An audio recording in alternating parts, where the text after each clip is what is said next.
Mimi nilikuwa tu nipo kwenye mizunguko yangu ya kazi. Mida kama ya saa 11 hivi ndo nikapigiwa simu. Nikaambiwa nyumbani kuna moto. Ndo nikafika hapa nikakuta kweli moto upo. Na ukiangalia mazingira ni kwamba ni ngumu sana kukuta kitu chochote ambacho kiko salama. Niliona moto, yani niliona moshi. Wakati naona moshi, kuna mtu alikuwa anapiga kelele humu ndani. Sasa nikajiuliza kuna nini, labda wanapigana au nini.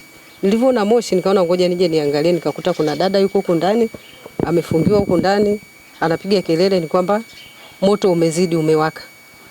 Kwa hiyo tulichokifanya sisi, nilipiga kelele, watu wakaja, walivyokuja ndo wakaja kutoa msaada hapa. Sikia kelele ilipigwa na jirani hapo.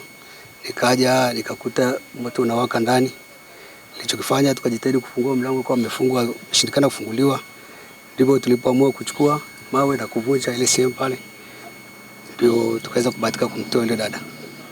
Lakini nyumba imetupa hasara kubwa kwa sababu nyumba ina zaidi ya kama milioni 50 hapo ilipo. Kwa sababu ina vyumba 5, huko mbele tunachoma chumba na sebule kwa mbele. Kwa nyuma kuna vyumba 3 vya kulala na bafu lake.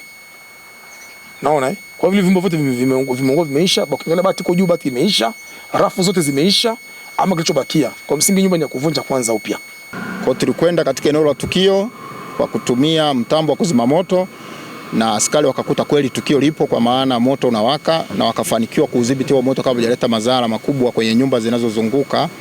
Lakini vile vile walifanikiwa kuokoa baadhi ya vitu thamani ya ndani ambavyo ni vitu kadhaa, yakiwemo makochi, TV viweza kuokolewa pamoja na nyumba kwa ujumla. Nyumba ya vyumba 4 viliweza kuteketea. Lakini kulikuwa kuna baadhi ya majeruhi ambao waliweza kufanikiwa kutoka ndani ya nyumba kabla sisi hatujafika kuzima huo moto. Na chanzo kwa taarifa za awali, kwa sababu uchunguzi bado unaendelea, inasadikika ni hitilafu iliyojitokeza katika jiko la gesi.